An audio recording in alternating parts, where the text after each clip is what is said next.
All right, well, you saw all those plate there, 3/8 out of the sheet belt grinder, as I mentioned. So I thought I'd spend a little bit of time here practicing on piercing. I've got a really good routine. You saw that was going pretty well there, piercing.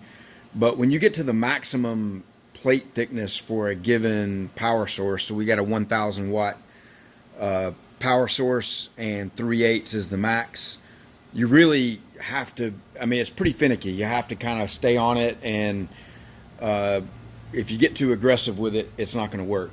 So let me show you a pierce here that's not quite accurate. It's a little bit too hot, a little bit too aggressive. And you'll notice when it starts out, it starts out okay, and then you'll see it just like bubbling over, molten, just blowing up on the plate and making a big mess. And of course, as soon as it does that, I'm going to stop it, because you know, if you keep going, it's just you're gonna damage something with it. But let me show you that, and then we'll make a tweak to it and then go from there.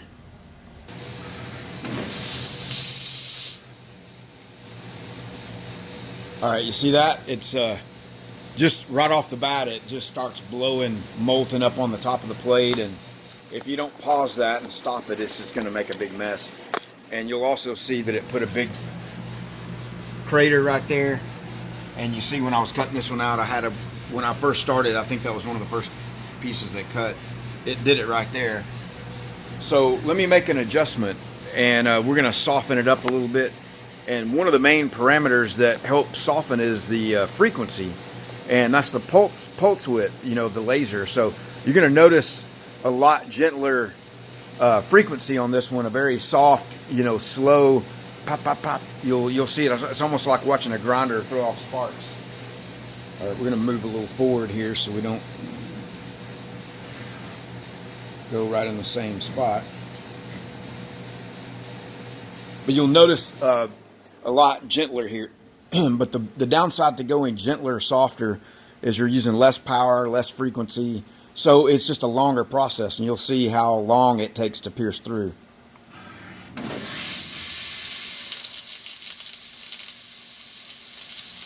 And I got a few pauses in there where you got the cooling on. You see that pause, and then boom, it's right through.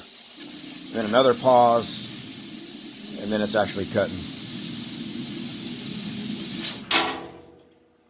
So we got a nice hole. So that works, and that's what I use. But when you're doing production cutting and cutting a full sheet of something, that's a lot of extra time on every pierce, and a lot of gas. You know, you're using gas the whole time that it's piercing that long. So I've got this friend that I've been corresponding with from the country of Turkey.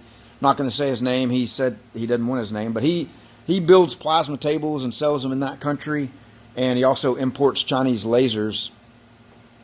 And he's been sharing a few settings with me, and some of them I've tried. Some of them have worked really well and have been a big help. Some of them didn't work for me. And one of the big things about this is what he shared with me is some knowledge on what to look for. Like exactly what I just shared with you. When you see that going to molten so quick, that one of the things that you can change is lower your frequency. So, but he recently got a new machine and has been experimenting, and he sent me a super fast, super hot pierce. And we're going to give that a try here on video and see how it works for us. All right, so we got some new parameters plugged in there that are going to be a lot faster, a lot hotter, and more risky. So we're going to keep a close eye on it. And you're doing it right with me, so I'm trying this for the first time. We may have to make a few tweaks to it, but that'll be all right. So let's see what it does.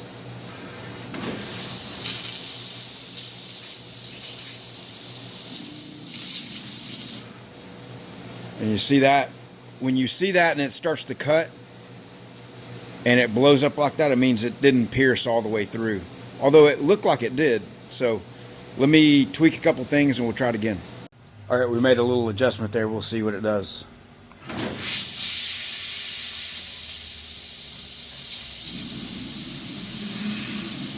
I think it pierced through an existing hole. So let's do that again.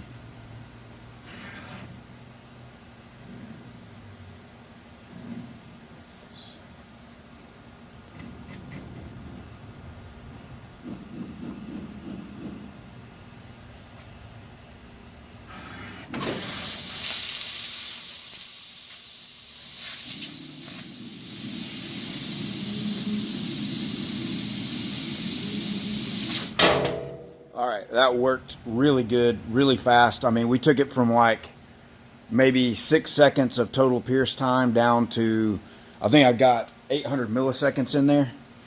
So yeah, pretty fast. Let's do it one more time. Like we might need to make a little, maybe a 200 millisecond delay in there.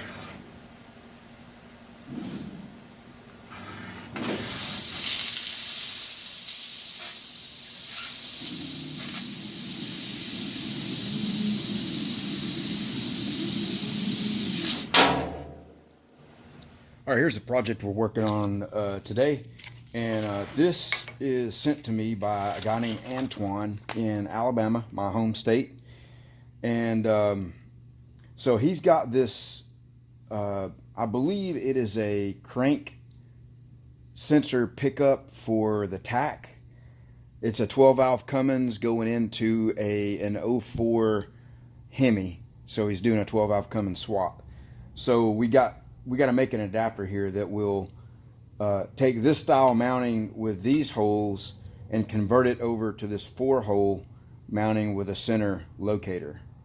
So we're going to make a new piece. So I've got to take a bunch of measurements, and you know, it's got this section here and section here where the teeth are missing, and get all the, you know, get it all figured out and model it up, and we will go from there.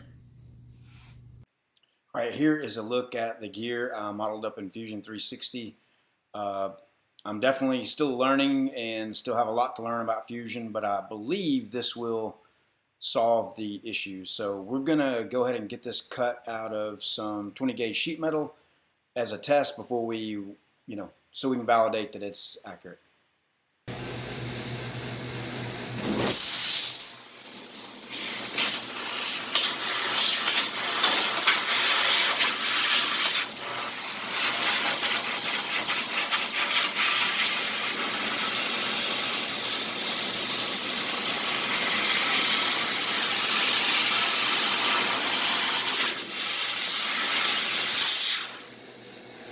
You saw that cutting out. That's a piece of 20 gauge steel, just some scrap, or just a small piece I had laying around.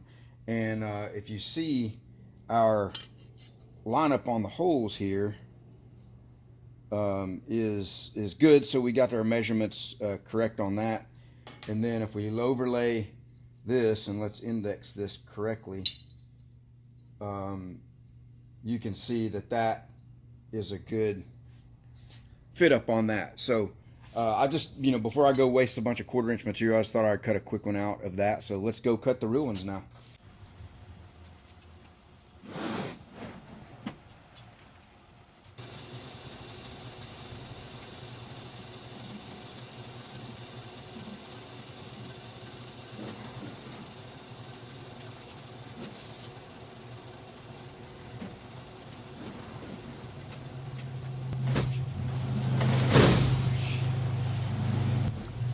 Yeah, you saw that. That big arm sticking out there for the tube cutter is dangerous, and especially if you're like me and kind of sometimes don't really pay attention to what you're doing. But anyway, you saw the piercing discussion earlier. Here, this is 1/4 inch plate that I have cut a lot of 1/4 inch plate, and I've had a really good pierce routine. And you see it cut the first feature out there perfectly, and then the second feature. And then the third feature right there, I'm having to pause it. You see it's sparking and bubbling up and making a big mess.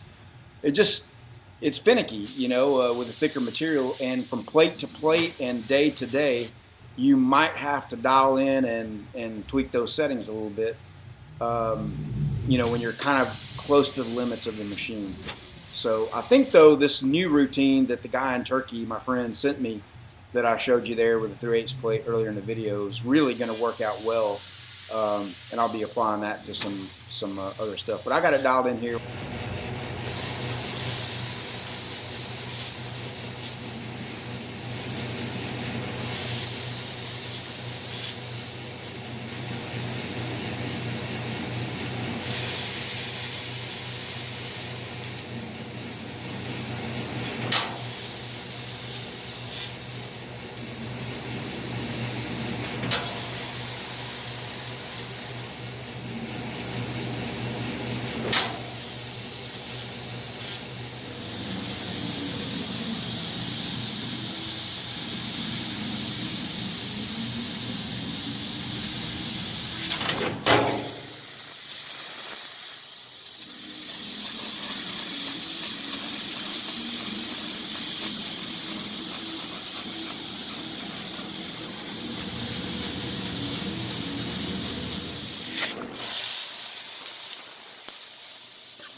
All right, so you saw those cutting out there. That's the final look.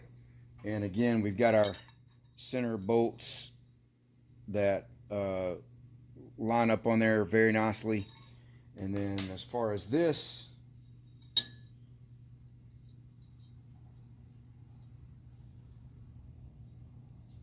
so we have a good fit up all the way around. I don't think this is a you know, super tight tolerance critical part. When I was measuring the gaps and measuring the teeth, you know, there were some inconsistencies, a few thousandths here and there, but so overall pretty happy with that. I think Anton will be. We'll get it in the mail to him and out today.